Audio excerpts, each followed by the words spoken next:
Pour nous aider à répondre à cet exercice, on va utiliser la calculatrice. Donc premièrement, vous allez dans le menu fonction. Si vous êtes dans graphique ou tableau comme moi, vous remontez jusqu'à pouvoir sélectionner fonction.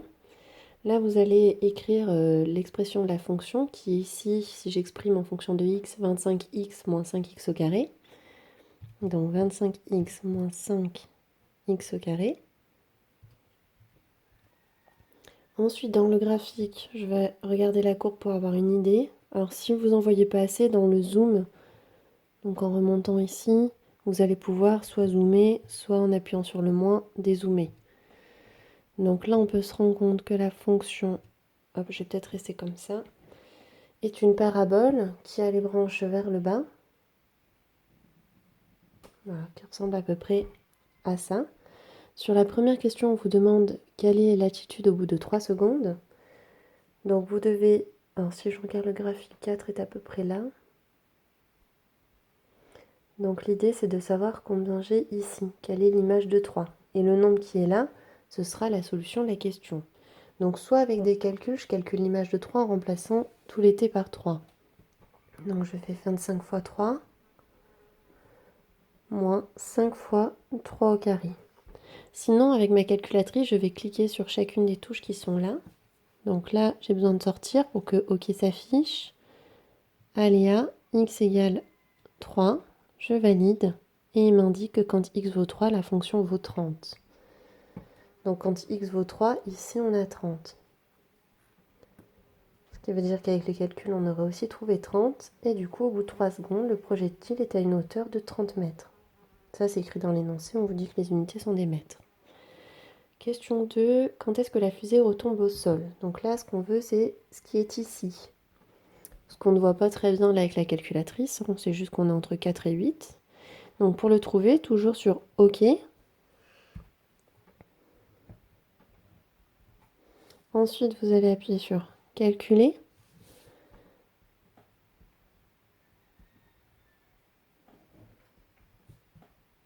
Et ensuite, vous allez descendre jusqu'à 0. En fait, ça permet de trouver les zéros de la fonction, donc les moments où la fonction vaut 0.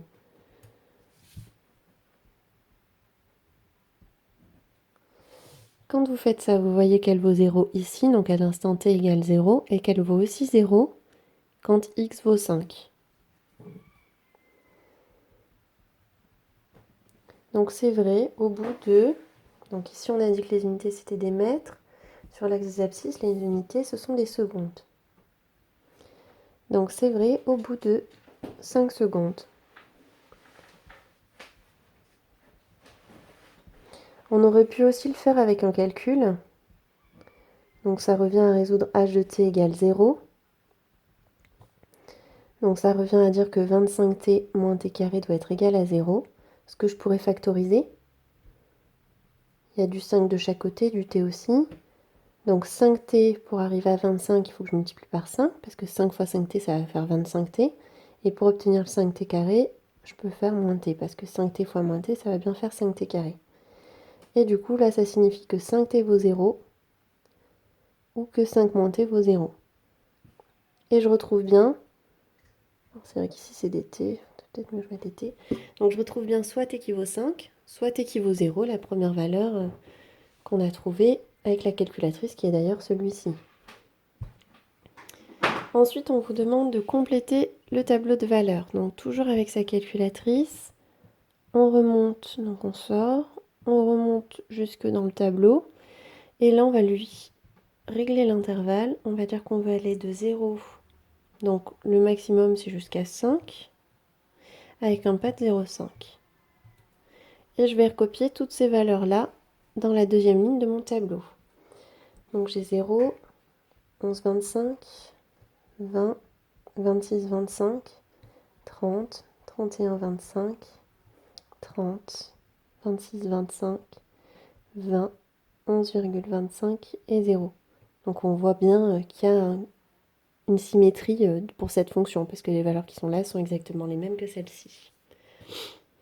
Maintenant, on vous demande de trouver à l'aide de la calculatrice une valeur approchée de la durée pendant laquelle la fusée reste à une altitude supérieure ou égale à 10 mètres.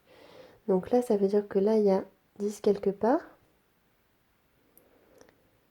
Et on veut savoir quel est le temps, donc ici, entre combien de secondes et combien de secondes est-ce que ça reste à une altitude de 10 mètres.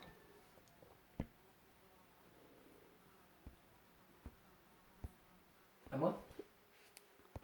Du coup, pour faire celle-ci, vous revenez sur votre calculatrice, vous cliquez sur à nouveau OK, calculer, et cette fois-ci antécédent, parce qu'on cherche bien les antécédents de 10, ce qu'il y avait avant 10. Donc, dans ce cas-là, on a y justement qui vaut 10, et on cherche les valeurs de x. Donc, on a dit qu'on cliquait sur...